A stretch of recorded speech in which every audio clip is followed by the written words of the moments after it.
Vamos direto com ele, Roberto Dumas, economista e professor do INSPER, chegando aqui na nossa programação. Muito bom dia para você, Dumas, bem-vindo.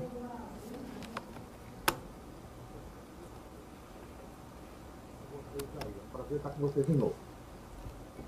Muito obrigada, prazer é sempre nosso. Dumas, hoje a gente teve ali aqueles dados da PNAD contínua, veio mostrando aí que a taxa de desemprego segue baixa no Brasil. Olhando ali, a gente tem até o maior, né, rendimento mensal médio da série histórica, R$ 3.078. Queria entender, né, como que você está interpretando este fenômeno atual que a gente está vendo aí, um aumento significativo dos salários, né, emprego forte e não está correspondendo a um aumento na inflação. Veja, mais ou menos, porque na comunicação do Banco Central, ele já deixou mais ou menos claro que o hiato do produto está fechando. Claro, ele não falou, olha, está tendo um aumento de salário. Mas, de qualquer maneira, a gente pode saber que o aumento de salário não está indo para preços dessa maneira. Mas aí tem uma coisa que eu gostaria de deixar claro, por exemplo. O desemprego em 2023 fechou em 7,8%. No quarto tri, 7,4%, e janeiro melhorou, etc. Se a gente fizer uma continha rápida, a força de trabalho fechou em 109 milhões de pessoas. 109 milhões de pessoas, com essas desocupadas, 8,1 milhões de pessoas, que te dá a taxa de desemprego de 7,4%. Só que você tem um problema aí. Os desalentados. Quero trabalhar, não quero estudar. O que é o desalentado? Por exemplo, se você chegar numa classe, num lugar e falar, olha, não estou procurando emprego, o nível de desemprego é zero. Então, a gente precisa ver a total, a força de participação. Se você juntar os desalentados, pelo amor de Deus, não estou querendo dizer que todos os desalentados desistiram de procurar emprego, mas algumas partes poderiam dizer, eles estão tendo benefício social do governo, o que pode ajudar a não ter um ímpeto de procurar emprego. E aqueles que se sentem não capacitados para procurar. Os desalentados somam 3,5 milhões. Então, uma conta que eu sempre gosto de fazer. Eu gosto de somar os desalentados junto com as pessoas desocupadas. Então, se eu somar 8,1 milhões mais 3 milhões e meio, então, a taxa de desemprego, se a gente ignorar os desalentados, ela pula para 10,6. Ou seja, então você tem ainda um bom espaço para reduzir essa taxa de desalentado, taxa de desemprego, mas não esquecendo que a gente sempre toca nisso daqui, no chamado desemprego natural.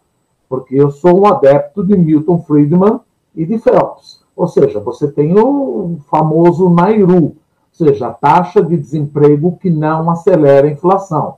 E os estudos mostram que essa taxa de desemprego é entre 6 e 7.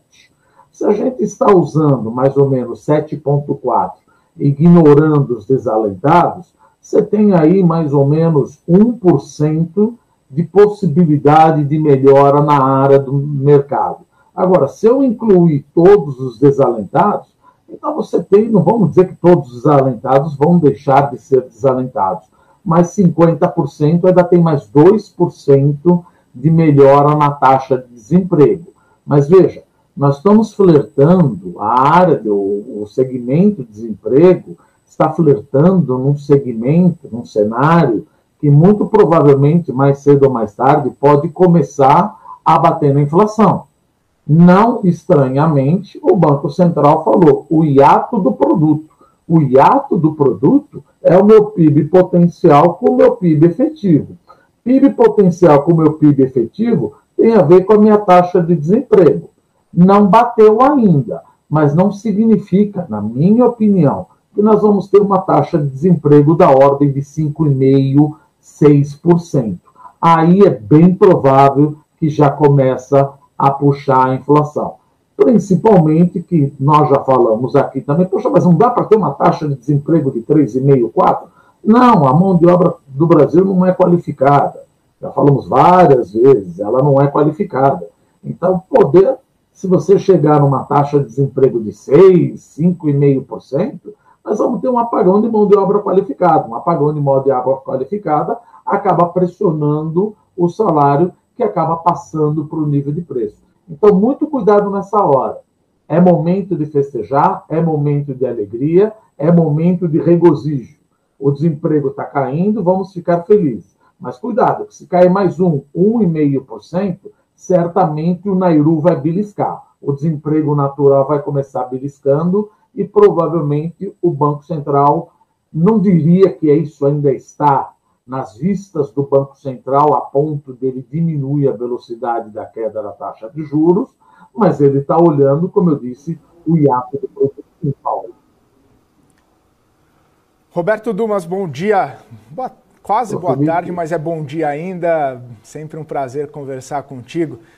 Queria alguns esclarecimentos em pontos importantes aí que você trouxe. Então, se a gente tiver os desalentados, desocupados, entrando no mercado de trabalho, aí mais possibilidade da gente ter algum tipo de impacto na inflação, mais dinheiro talvez circulando, mais renda, mais massa salarial entrando na economia, a gente tem um impacto mais importante. Falando em salário, foi inclusive o maior rendimento mensal médio na série histórica, são mais de R$3.000, R$3.078, de acordo com a PNAD de hoje, né? Então, essa questão salarial, que a gente tem visto um crescimento praticamente mês a mês nesse rendimento mensal médio, isso também pode ser esse sinal de alerta, não só o desemprego, né, mais baixo, mas também um salário mais alto, que pode estar pressionando, inclusive, a movimentação da curva de juros que a gente viu em algum momento aqui dessa quinta-feira, um estresse um pouco mais exacerbado na curva de juros. Felipe, você colocou num ponto absolutamente crucial, ou seja, economista não fala de salário, economista fala de custo unitário do trabalho. O salário pode aumentar 20%, ele pode aumentar 50%, 60%, 70%, desde que a produtividade do trabalhador aumente 50%, 60%, 70%. Se você tem um crescimento real, ou mesmo que não seja real, mas vamos falar, que nem nós falamos aqui já, de 1996 a 2022, 2023, se eu não me engano, o salário, além da inflação, ou seja, em termos reais, subiu 90%. Ou seja, o CUT, custo unitário do trabalho, subiu 90%. Então, ao permitir esse aumento salarial, você tem uma narrativa do governo que até certo ponto ela é correta. Já falamos aqui. Qual é aonde está certo? Salário mais alto, aumenta o consumo. Maravilha. Salário mais alto, aumenta o consumo, aumenta a produção. Não, porque aí o trabalhador, tirando a parte agrícola do agronegócio, ele não tem essa produtividade que você está dando de aumento salarial. Foge da economia e entramos na contabilidade. Como contabilidade? Eu estou pagando um salário mais alto para o trabalhador, assumindo que ele possa produzir, ao invés de 3 carros por dia, fazer uma conta besta aqui, eu estou pagando para ele produzir 10 carros por dia. O que vai acontecer com o meu EBITDA? Se eu pago para ele produzir 10, ele consegue produzir 3. Meu EBITDA cai. Se meu EBITDA cai, o que acontece com o meu lucro? O meu lucro cai. O que acontece com o meu lucro acumulado? Cai. O que acontece com o meu preço? Cai. Bingo! Olha a desindustrialização aí. Então, muito cuidado com esse negócio, que o salário pode aumentar, que a demanda gera da própria oferta. Nós não temos capacidade produtiva e produtividade para atender um aumento do salário e consumir. Isso vai gerar inflação, fragilidade externa e ou outsourcing, provavelmente no México, no Vietnã, nos Estados Unidos, não, na China e etc. Então, muito cuidado, que nem eu falo. Salário não importa. O que importa é o custo unitário do trabalho. Salário por produtividade. Felipe. Dumas, maravilha. Dumas, obrigado. Quero entender aqui também um pouco da sua leitura, né? Durante esse encontro aí do G20, inclusive hoje, Fernando Haddad repetiu, né? Ele tem sugerido aí essa introdução de um imposto mínimo global sobre bilionários, grandes corporações, traz ali como objetivo diminuir as desigualdades sociais, apoiar também transições energéticas mais limpas, considerando até muitos especialistas, né, economistas que argumentam que a questão de desigualdade, elas devem ser primordialmente resolvidas por meio de políticas educacionais, políticas também ali, aumento de produtividade num âmbito mais nacional, mas entender um pouco da sua leitura, como que você avalia, né, se existe de fato alguma potencial eficácia, uma viabilidade de uma medida tributária global como esta está sendo proposta agora no G20 pelo Haddad? Veja, aparentemente que o Haddad quer que todos os países entrem numa possibilidade de aumento de impostos dos mais ricos. Mas veja, isso já aconteceu até na França. Não lembro se foi o Macron, se foi o Jospin, etc., que queria tributar os mais ricos. O que aconteceu? Gerard Depardieu mandou o dinheiro embora para a Bélgica. Ou seja, a gente sabe, o milionário sabe aproveitar as oportunidades de arbitragem. Então, por exemplo, quando teve a época do Eurobank, não, mas os Eurobanks, lá de 1979, 82, os Eurobanks não são regulamentados. Os Estados Unidos falavam, olha, Eurobank tem que ser regulamentado. Sim, mas países, Eurobank não quer dizer banco europeu, quer dizer offshore bank. Muitos países não regulamentaram o seu offshore bank, isso possibilitou que não tivesse reserva compulsória, entramos na crise externa. Isso é uma parada só para mostrar que achar que o mundo inteiro vai entrar e vai tributar o mais rico, provavelmente alguém deve estar de fora e falar, eu não vou tributar porque aí eu acabo atraindo mais dinheiro. Ah, mas isso acaba. Agora, precisa tomar cuidado quando a gente fala tributar o mais rico. Você quer tributar a pessoa física ou a pessoa jurídica? Você começa a falar com pessoa jurídica, veja, tem um plano, um fluxo de caixa. Eu sou tributado porque eu não estou no lucro presumido.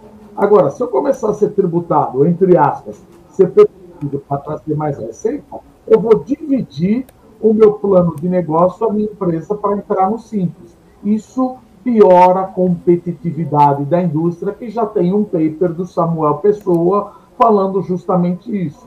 Ou seja, esse discurso levanta a arquibancada, bate palmas, mas não quer dizer que vai dar certo.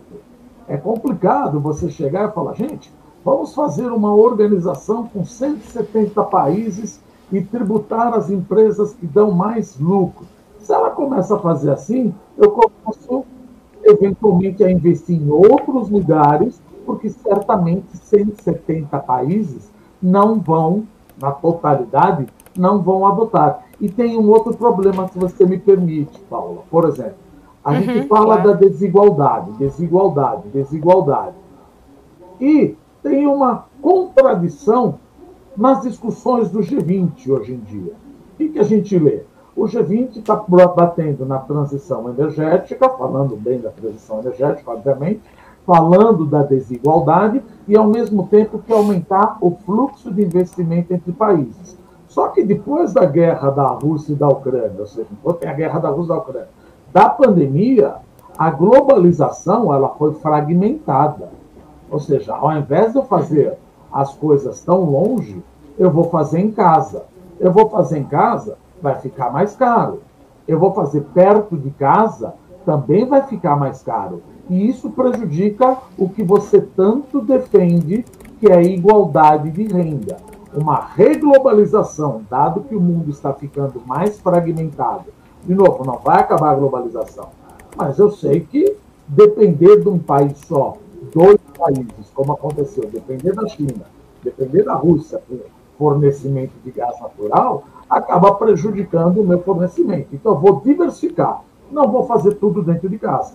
Porque eu também posso ter um problema, posso ter uma pandemia, posso ter um 8 de janeiro. Veja, não estou falando mal do 8 de janeiro, mas uma coisa que o economista fala é risco eu sei precificar.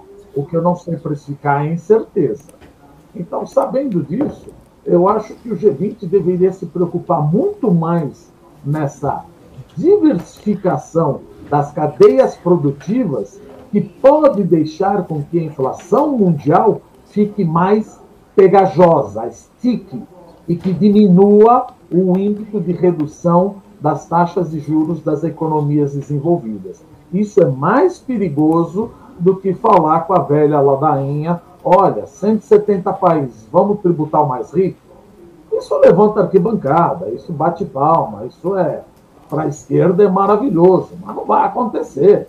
A hora que você falar que vai tributar o mais rico já fugiu para a Bélgica, ou já fugiu para um outro país. Paulo. Exato, Dumas. Muito bom, sempre muito sensato seus comentários, seu ponto de vista aqui. Fica o convite para voltar mais vezes na nossa programação. Na verdade, semana que vem, né? Dumas tem cadeira cativa aqui na nossa programação. Obrigada. Obrigado, gente. Um grande abraço, boa tarde.